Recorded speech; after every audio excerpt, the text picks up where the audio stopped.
Continuing on with our study of short stories and literature, let's learn about characterization. So, what we're going to do for this lesson is I'm going to share with you another little short story called Dr. Flanagan versus the Zombies. Then we're going to learn what a protagonist is and, most importantly, how you recognize them. And we're also going to learn what a foil is and what an antagonist is. Finally, there are other archetypes called the tragic hero and the anti-hero. So, let's tell a little story about Dr. Flanagan versus the Zombies. It had been 3 days since they fled the zombie hordes. Most of the zombies had spread from downtown to the suburbs, but had went out to spread this far out to the country. The abandoned farmhouse was quiet, except for the crackling of a fire beneath the hearth. Fernando kept his AR-15 set to single shot on his lap. He still had his marine issue night vision goggles. He peered out into the snow floating down on the roads in the distance. Christine had only her journal, a black pen, and a Spartan pack of supplies. She scribbled words down like a tireless monk in the Dark Ages. Dr. Flanagan looked at them both for a bit from behind the table. He sighed relief at the moment of safety. At least the three of them had made it out. Then he turned to the various dissected pieces of laptop computers on the table in front of him. The candle made it hard to see, but he was driven. He was driven both by fading adrenaline and bone-gnawing guilt. Okay, I've introduced three characters, Fernando, Christine, and Dr. Flanagan. Now, who's a protagonist? Well, a protagonist is the main character of the story. And this main character is going to be making decisions and actions that are going to change the story somehow. Usually that's how it works. And the protagonist is going to go through the most change by the end of the story. Now, if you've done the writing course, you can remember Meg in Wrinkle in Time and how she went through a change throughout that entire story. Now, how do we recognize what a main character or protagonist is? Well, one clue is that we spend a lot of time with that character. And then, secondly, we usually see things from the character's perspective. Now, what do I mean by perspective? Well, it means a story is told as if there's a little, imp on this character's shoulder with a video camera, and we're getting the story like that. And we also have a good idea of what this character thinks and feels. So think about the three characters I've given you so far. I gave you Fernando. Did I show you or let you know what Fernando was feeling? You could imagine, but you didn't really have any access to his thought life. The same thing with Christine. You might ask, why is she writing stuff down? Why is that important to her? But I didn't give you any indication of her emotional state, at least not right in here. But with Dr. Flanagan, I said that he was looking across the table. I told you that he was a little frustrated. I gave you an indication that he was working really hard and that he felt guilty and that he had a big adrenaline rush that was going away.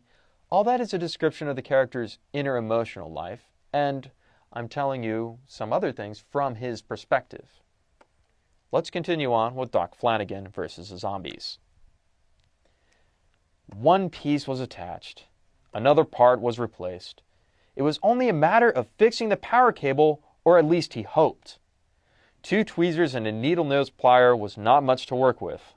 Dr. Flanagan felt like it was blind surgery to reattach frayed wires to a power cable. He hadn't noticed Christine walk up to him. "Dr. Flanagan," she said, "isn't it too dark for that? These laptops have the lab notes. We have to access them." He continued to work without looking up. "You can't fix it tonight, Doctor," Christine said. "Don't tell me what I can't fix," snapped Dr. Flanagan. He clenched his teeth together while he vainly tried to strip a cable with a dull butter knife. It was the only thing that kept him from spewing out an academic lecture about their situation and his role in it. What is a foil? Well, you know a foil by his or her function. And in this case, a foil is to emphasize or to draw out certain qualities from the protagonist. In this case, we kind of see that, well, Doc Flanagan is a little tense and driven and perhaps doesn't know how to relax, or any other way that you could apply that to him. And all that was drawn out by just a simple question, and fairly innocent one, by Christine, the foil in this story. Continuing on, a bright beam of light panned through the farmhouse window. Fernando readied his rifle and motioned for Christine and the doctor to hide themselves. Dr. Flanagan couldn't help but look. A helicopter with blades that purred rather than chopped. It landed without a sound. 2 men in black suits, flanked by 3 Marines, exited. Fernando saluted reflexively and allowed them in.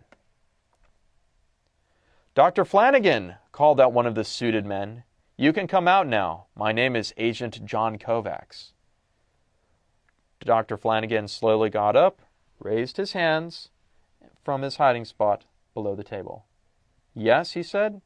"What do you want from me?" "Dr. Flanagan," glared Agent Kovacs, "we are here to arrest you." What's an antagonist? Well, the antagonist opposes the protagonist somehow. Now, we know who they are because their goals conflict with the protagonist's goals. Very simple. They're playing a game and only one of them can win, and so they're opposed to each other. In this case, presumably Dr. Flanagan doesn't want to be arrested, but our antagonist here really does need to arrest him. The antagonist is usually the villain. I say usually because sometimes you can have a protagonist who isn't a hero. Let's continue. What is a protagonist who is not a hero? We call them an anti-hero. Now, an anti-hero is a protagonist whose goals and ideals are opposed to heroism. Now, what do I mean by heroism? Well, think about that for a second. How would you define the term hero? What does a hero do and what does a hero value? I mean, do they value giving money to the poor? Do they value sacrificing themselves so other people can live? Do they want to save, Gotham from the Joker? I mean, I don't know. It's up to you. Think about what you think a hero means, and then think about the opposite of that, and then that's what an anti-hero is.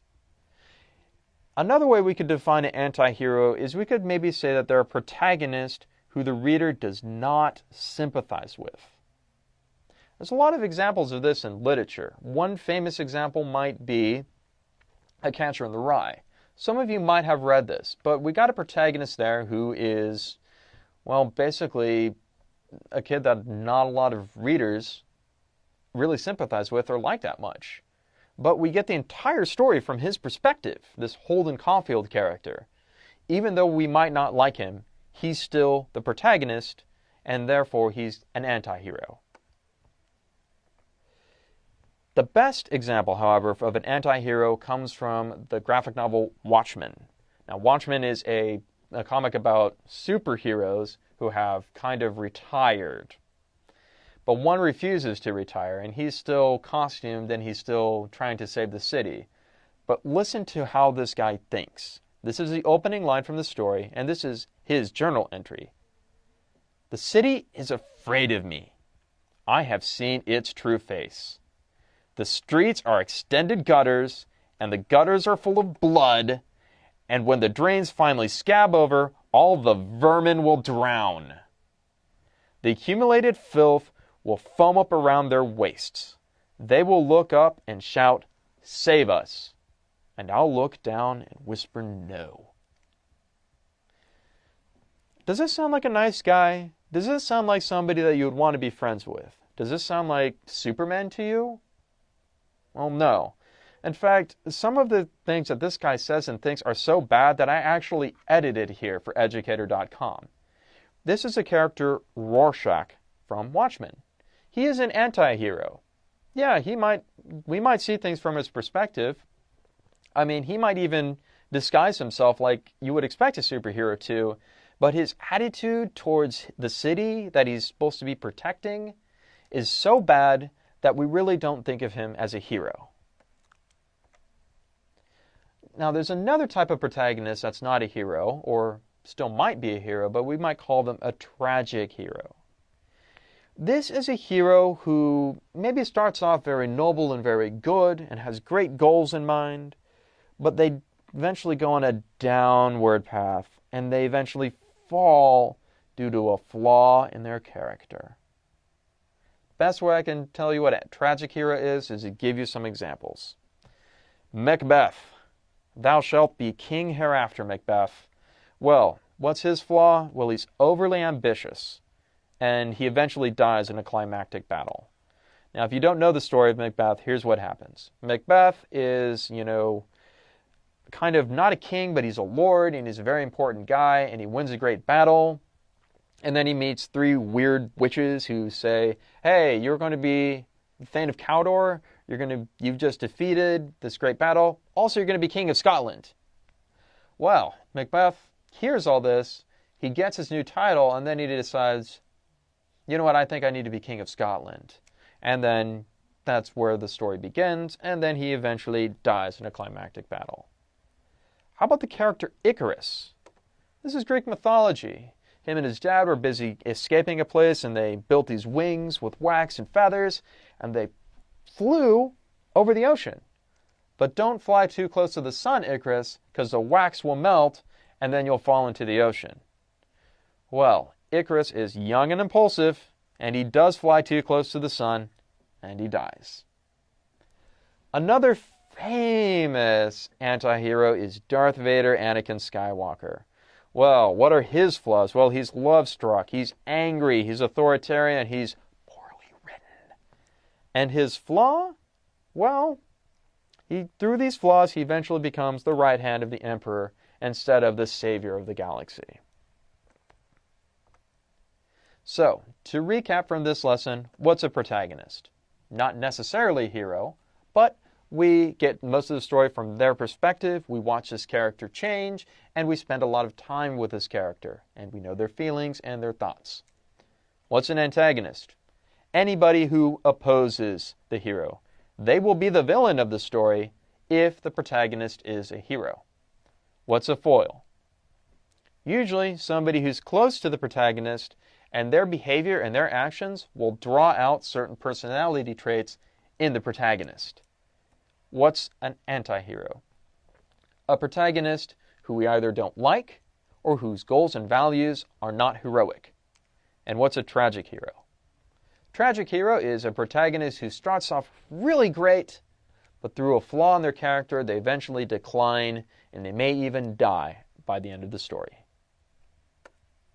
Now, I know we can't talk about zombies forever, so here's another short story for you to read. Look up The Most Dangerous Game by Richard Connell. Again, just like the previous story, you can find this in your high school library, or you can Google search it online. Go ahead and read that. I don't have any questions for you today, but why don't you take some time and talk about it with your friends?